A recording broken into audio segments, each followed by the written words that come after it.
Hello everyone and welcome. Thank you for spending your first day at re:Invent with us.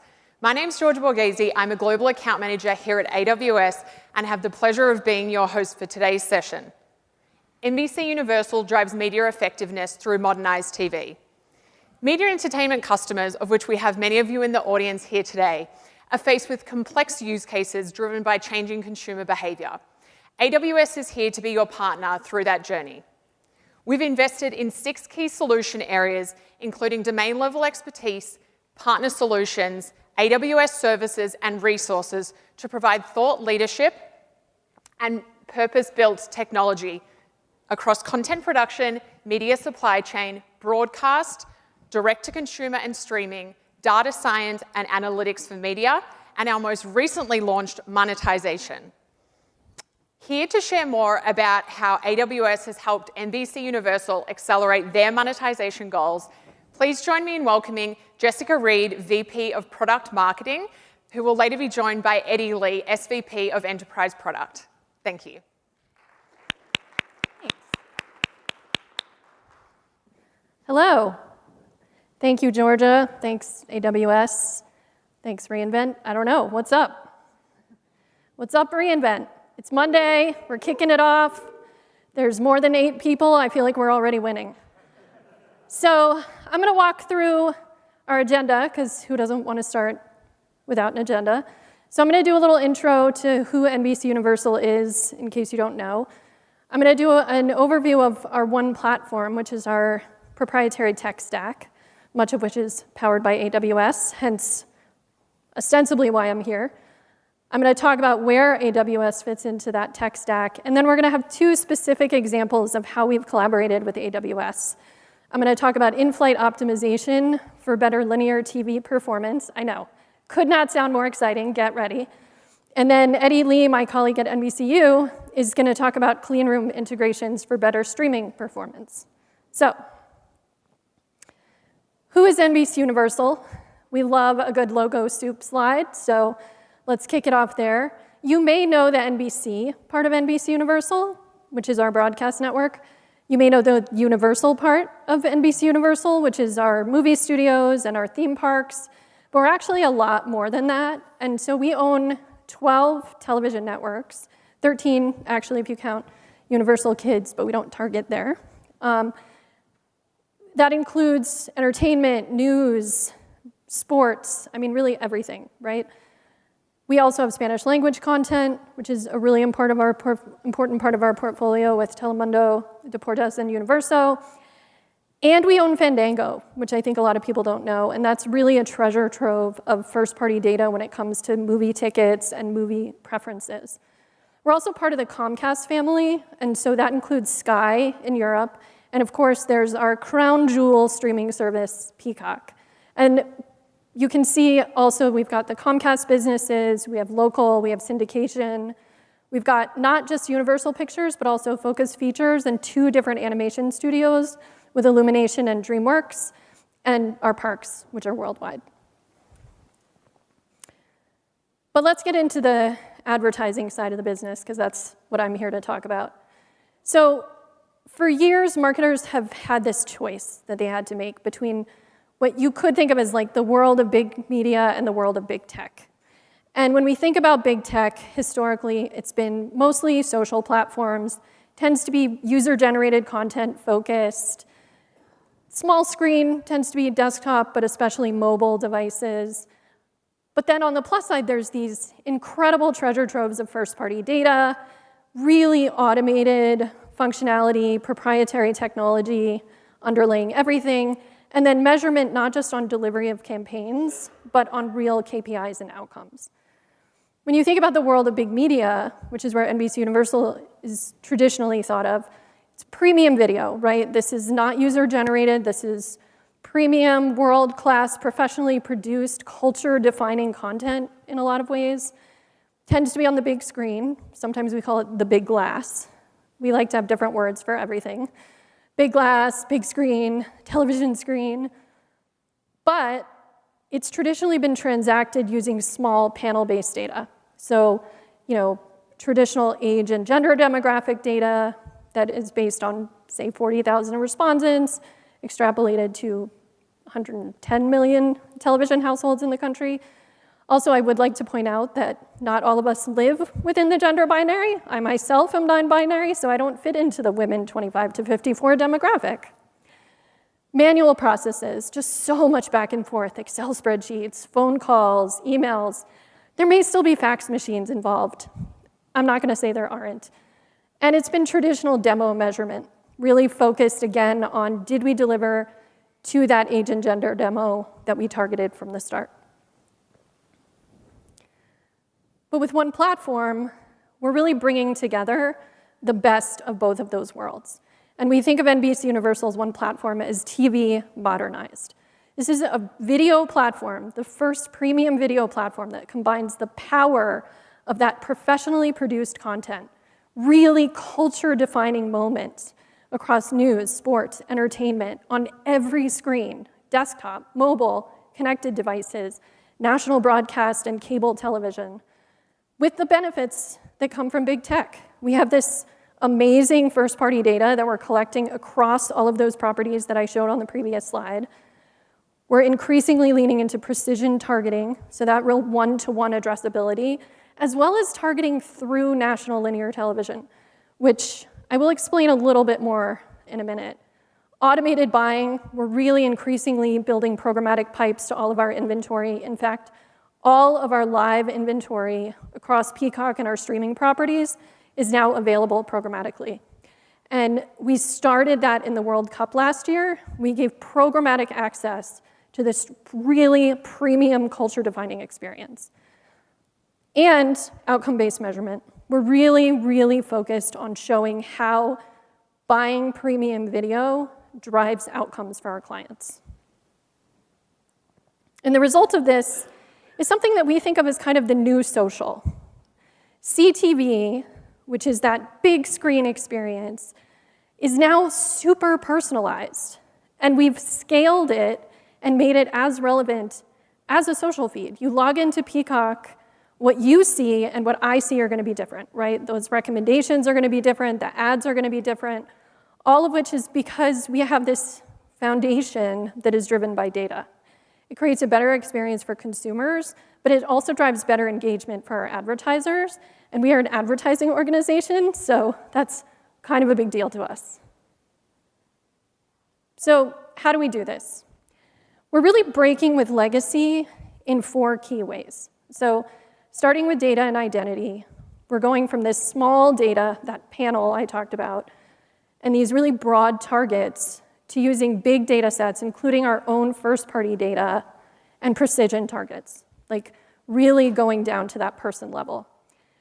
On the activation and automation side, this is kind of following the flow of an ad campaign.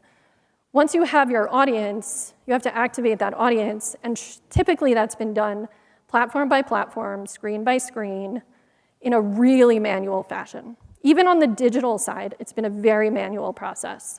If anyone knows Donovan Data Systems, which is now MediaOcean, which maybe you do, maybe you don't, they're on the sell side, on the buy side, I'm on the sell side, and I worked there when they first introduced like an electronic insertion order, and it was very exciting. And we're still catching up in a lot of ways on the TV side. Static and cluttered ad experience. You don't want to see the same ads over and over again. Frequency capping is really important, but also creating a really organic ad experience, which we're able to control in our streaming platforms and especially Peacock. So we've really created these interactive and high-impact ad units, but we've also reduced ad load, and we're able to control for frequency across our full portfolio. And finally, we're taking measurement from this panel-based by-platform approach. So what did I deliver in my Nielsen Women 25 to 54 demo on linear? What did I deliver on streaming? Okay, that's the old way. The new way is using these census-based data sources, those big data sources, across platforms so that we can see the delivery everywhere that viewer is, and then tracking that back not just to reach and frequency and impressions, but actual business outcomes. I know, we're all about pillars. We're very into pillars. So our 4 pillars translate then into 4 product pillars. So it starts with what we call NBC Unified. This is our first-party enterprise data platform. And Eddie is going to talk more about how we created data collaboration through NBC Unified. But this is our high-fidelity data and identity that we own, that's our first-party data for precision audiences at scale. And we also have a marketplace of third-party data to augment with. AdSmart is what we call our activation and automation suite. And this is really about data-driven activation of those precision audiences on every screen and increasingly making sure that those processes are automated. No more emails, no more calls, no more faxes, assuming fax machines still exist, which they do because doctors ask me to fax them things, which is confusing because I'm not a doctor, but that's another story. NBCU Ad Innovation, which is those innovative ad products and formats that really improve the consumer experience. They're often shoppable, they're driving down the purchase funnel, and they really drive ad effectiveness. And then our measurement suite, which again is about holistic measurement across screens, across platforms, both for reach and for impact. Think about it as, impressions to impact. And our advertisers have been adopting one platform in droves. In 2022 alone, we had 400 data-driven linear and cross-platform campaigns, over 1,500 audience-based streaming campaigns, over 5,000 programmatic deals, over 750 ad innovation placements on Peacock, and we enabled over 1,600 outcome-based measurement studies.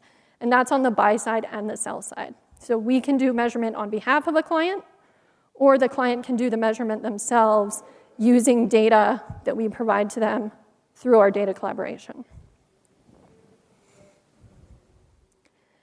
And they're reaping the benefits, right? If it's not working, what's the point? So with our self-service buying options, this is one of the ways automation is so essential, and especially on the programmatic side, campaigns go live way, way faster, from up to 2 weeks down to 2 days.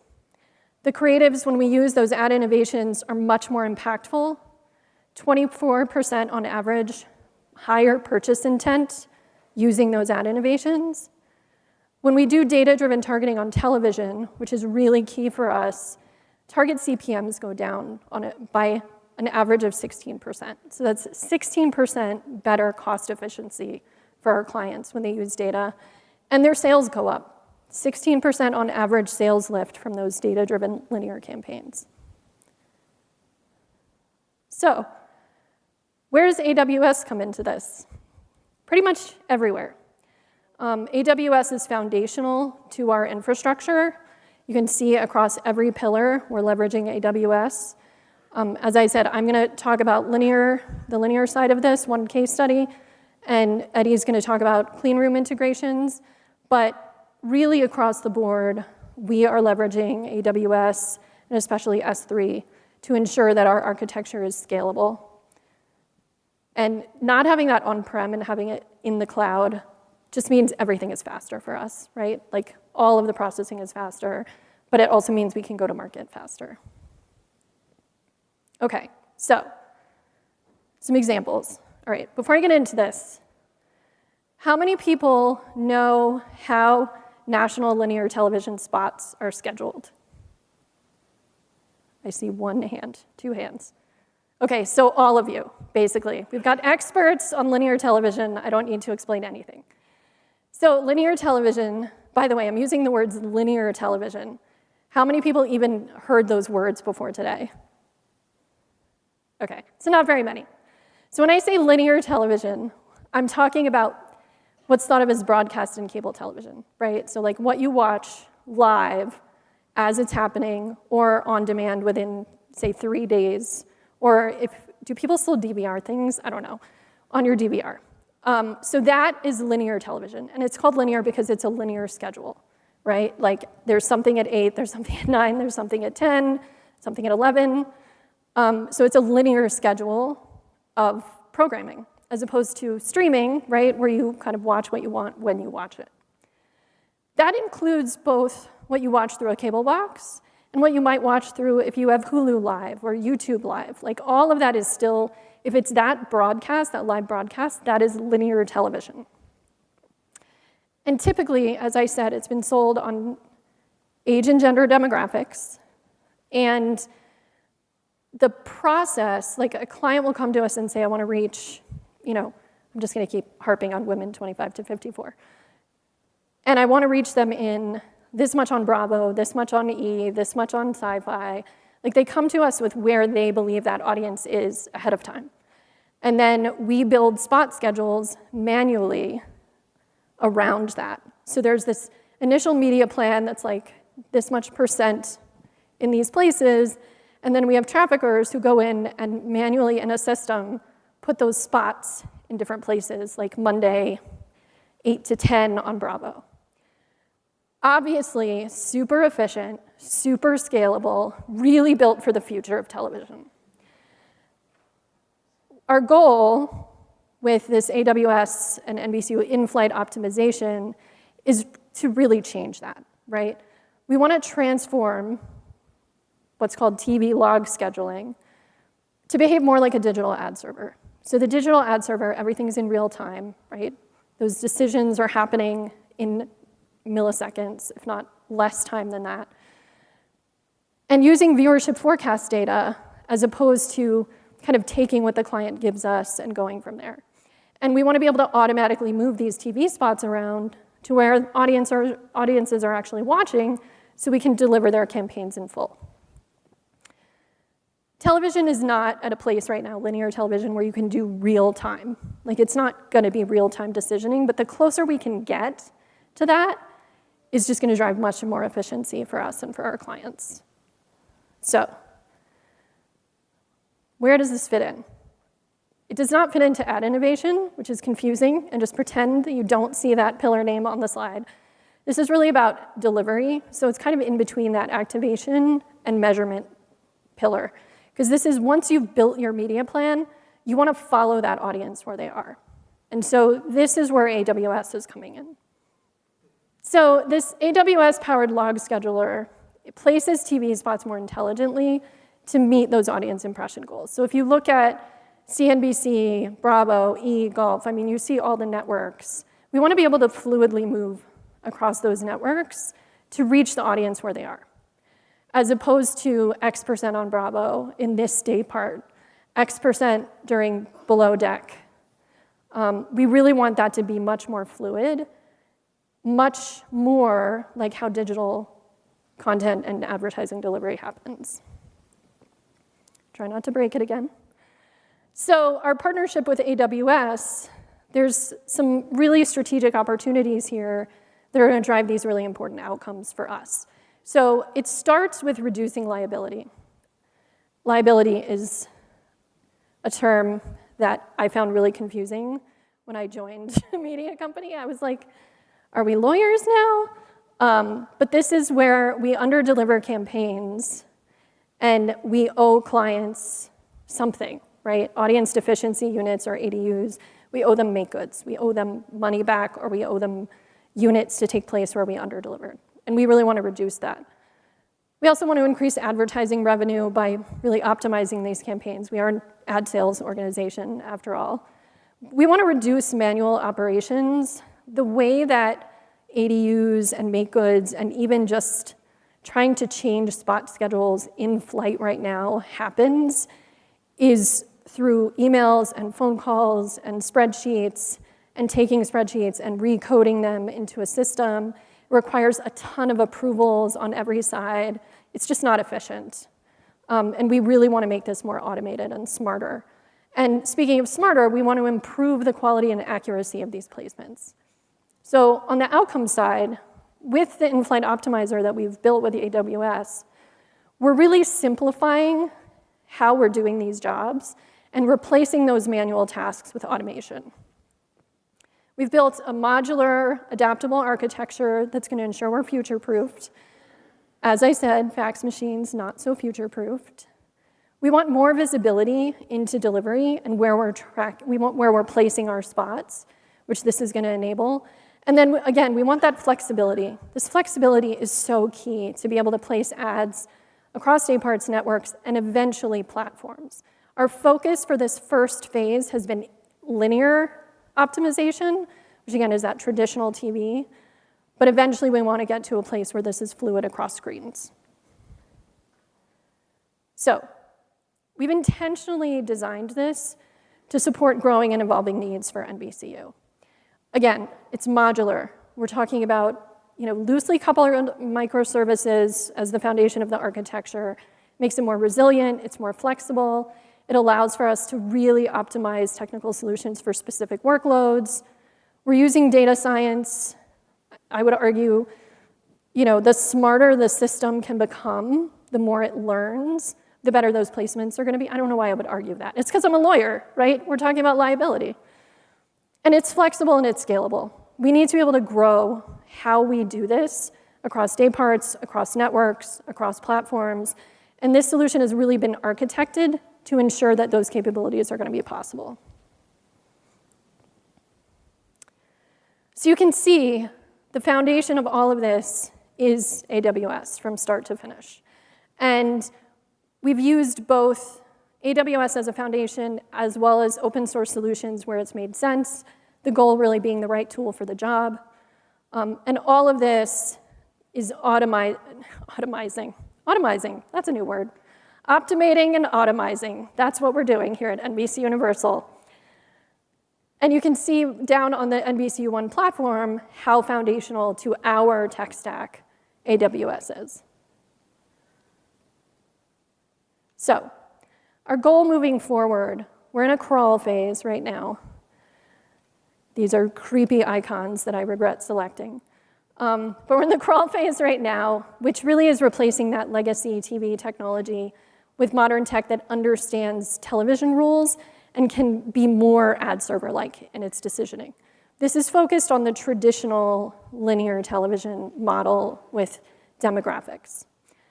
2024, our goal really is to make this complementary to data-driven linear media plans by leveraging AI to really predict where those audiences are going to be so that we can place spots in the right pods to achieve our impressions goals. I said I would explain data-driven linear television. I know you've been waiting with bated breath. You've been like, what is it? Tell me more. So as I said, this way of buying has been very manual and it's been very prescriptive from our agencies and clients. With data-driven linear television, which NBC Universal was actually the first to bring to market back in 2016. I joined in October of 2015. I'm not saying that there's causation there, but is there correlation to modernizing television? Maybe, you're welcome. But seriously, it's taking true audiences, so behavioral data, psychographic data, applying that to viewership data, and the infrastructure of this, I cannot emphasize enough, is S3, and really AWS is the foundation for our data architecture. And we're able to match those consumer audiences to television viewership data, and instead of having a schedule that's predetermined, we find where those two audiences match, and we predict where those audiences are going to watch television and auto-generate a media plan, as opposed to having a media plan that's been provided to us by a client. So this was revolutionary and kind of still is. A lot of television is still transacted based on traditional demos. So our goal, the way we do that right now is it's all pre-flight optimization, so it's before the campaign actually starts running. And there's not a lot of in-flight optimization right now, again, because clients get really attached to schedules and it requires a lot of approvals to move things around, but we want to make those schedules smarter. We want to be able to do work in between when the campaign starts running and when it ends. And by work, I mean we want processes that are automated that will find that audience wherever it is and be really fluid across all of the television properties. And then 2025 and forward will be in our run phase, which is both about shifting spots across TV to achieve campaign goals, and that could be impressions, but maybe ultimately something more, a la this idea of run of TV. So even within linear optimization, clients will give us guardrails of like X% on each property, X% on each day part. We really want to be able to run across everything that we have. And so if you've heard of run of network on streaming, this is like run of everything NBCU has on TV. And then ultimately to shift impressions across platforms with this idea of run of premium video. So if audiences are shifting from linear to streaming, we follow them to streaming. If they're shifting from streaming to linear, we follow them back. And so that's really the long-term goal when we talk about cross-platform optimization.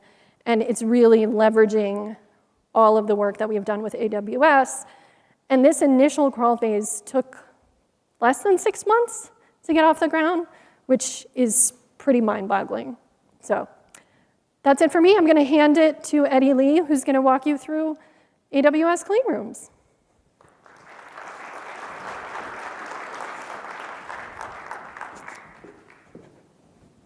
All right, thank you, Jess. Is this on? So I'm going to talk through the second example of where we've partnered with Amazon and AWS for building out one platform. Specifically, what we're going to talk about here is how we enabled a data collaboration between Amazon and NBCU, leveraging both of our respective first-party data in order to enhance audience targeting and maximize media effectiveness. So one of the important things here to point out is that we're doing the collaboration through a clean room. So clean room being way partners can come together and share data in a safe, secure, and privacy-minded way. So making sure that there are the right privacy hooks, that you can't identify a user with too much of a small query set, being able to keep data where it is, not copying data. So this is an important concept that really is using AWS Clean Rooms to power that. This is a concept in how we share data with our partners. So how does this fit into one platform? So you see the two squiggly boxes. There's two pillars where it comes in. One is data identity and measurement. So we have this product as a part of NBC Unified. We call it NBC Unified Access. And so this is how we share and enable data from NBC Unified to our clients and partners in order to do profiling, to do kind of further insight analysis, do measurement. This is how we share data that way. What we did was build an integration with Amazon Publisher Cloud in order to interact with Amazon ad signals, and that's how we connect in to do what I'll talk about later on. So we first approached this as a POC. So what specifically was this POC? What we were doing was combining Amazon ad signals and our first-party Peacock data via the Amazon Publisher Cloud in order to look at and index what viewership signals did we have with Amazon's that really found the sort of what users were watching against what we were really looking for. So as an example, you can imagine a signal of Amazon shoppers that are interested in home appliances. And if we can overlay and index that with our viewership behavior, and maybe we find that they over-index on action genres, then we can then target those action genre viewers to give them a better chance of finding those users. So taking a step back, what is Amazon Publisher Cloud? So Amazon Publisher Cloud is a capability where we as publishers can go interact and query and collaborate with Amazon signals using our data. So you see on the left side, those are bringing the Amazon data and the publisher data, bringing it into a clean room. And so Amazon Publisher Cloud is powered by AWS Clean Rooms. And so in that clean room environment, being able to do that data collaboration in order to do things like planning, activation, and measurement. And so the clean rooms itself are really what provide you that security, keeping data where it is, making it easy. If you have data already in S3, you can make that available, having the privacy controls in there as well. So how did this workflow work for us? So you start on the left side. So we have our data within NBC Unified. We have that now in NBC Unified Access and how we make that available. So you can imagine we query segments on our side. We can query those segments, let's say action genre watchers. We query those segments, put them in, get the hashed identifiers, load them into S3. Once they're in S3, we'd register them in a Glue catalog, and then it can be made available in AWS Clean Room. So it's all very quick and easy, especially if you have your data already in S3. And then you get into the Amazon Publisher Cloud. So now our data is there. Amazon's data is on the other side. In the Publisher Cloud, then being able to do this querying and analysis to get to that indexing. So in our case for this POC, we had the Amazon ad signals on who are really the Amazon shoppers that were chasing for this, this campaign, and then finding that they over-indexed on certain genres. So you see what the output was, we find out what those audiences were, and then on our side, in Freewheel, we can target those audiences to give us a better shot at those users. And then from Freewheel, we can share that impression data back into the Amazon Publisher Cloud so that we can do measurement and see how that campaign performed. So how did that do? Well, we did that match using hashed emails with Amazon. We did that indexing and found that action fans and documentary fans actually indexed highest for the audiences that we were looking for. And then we went ahead and targeted those on Peacock. Well, so we split the budget in two. So one just being regular run a network. On the second side, we actually targeted those action fans and documentary fans as targeted segments. And when we compared the results, we saw that the targeted users yielded a 3.6 times more reach, as well as a 67% lower target CPM. So it was a success and something that now we can take forward with this integration. That's all. Thank you. All right. Thank you, NBC. I think Jess and Eddie were also being quite humble to themselves. Both of these innovations that were shared today are industry leading, and we're super grateful for the partnership. As mentioned earlier, monetization is only one of the pillars that us at AWS are invested in the media and entertainment space. Here you'll see recommended sessions through the course of the rest of the week. Hopefully you can enjoy the next 30 minutes walking somewhere across Vegas to your next session. We really appreciate you taking the time today. If you could also kindly fill in the survey. Eddie, Jess, and I will also be hanging around for the next 15 to 20 minutes before our next meeting. If there's any additional questions, we certainly welcome them as well. Thank you again.